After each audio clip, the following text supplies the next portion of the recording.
মনে রাখবেন, যারা প্রতারণা শিখে গেছে তারা সবসময় প্রতারণাই করব, এবং কি এদের কাছ থেকে দূরে থাকেন, এরা কখনো সফল হবে না।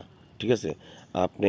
আমরা একে অপরকে মনোকষ্ট দিয়ে কখনো ইনশাআল্লাহ সফলতা অর্জন করতে পারবে না, কারণ এগুলো ভাইরাল হয়ে যাবে।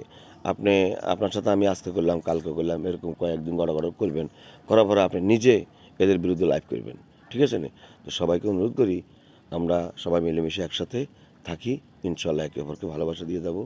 আর যারা সত্যিকারের স্টার সেন্টার প্রিয় ভাই বোনেরা আছেন, আপনাদের কিছু মধ্যে কিছু অনেক ভালো মানুষ আছে, এবং কি সবাই কিন্তু খারাপ না। আমি সবাইকে নিয়ে কথা বলবো না, সবাইকে উদ্দেশ্য করে বলি, যারা ভালো মানুষ আছে এই খারাপের জন্য এবং কি প্রতারণার জন্য ভালো ধরে এখন বর্তমানে মূল্যায়ন হতেছে না। ঠিক আছে? আমি অনেক লাইভ খুললে দেখতেছি এই অবস্থা, লাইভ খুললে দেখতেছি এই অবস্থাতে শেয়ার করেন, গ্রুপ করেন, এটা করেন, সেটা করেন, 20টা করেন, 50টা করেন। ঠিক আছে নি? এরপরে আসেন কি করে মানুষের সাথে 1.5-2 ঘন্টা বসে রাখি, তাদের সাথে সিটারি এবং কি বাটফারি করতেছে। ঠিক আছে? আমি তাদের ভিডিওতে যাইয়া আমি কমেন্ট করব। যারা এই সিটিংবাজিগুলো করতেছে সবাইকে দেখার জন্য সুযোগ করে দেবো, তাদের লাইভে ঢুকে 4-5টা কমেন্ট করে আসবো, ইনশাআল্লাহ সবাই দেখবেন। এর তাদেরকে চিহ্নিত করে দিব, কারা প্রতারক এবং কি কারা সিটিং, তাদেরকে আমি চিহ্নিত করে দিব। ধন্যবাদ। আসসালামু আলাইকুম।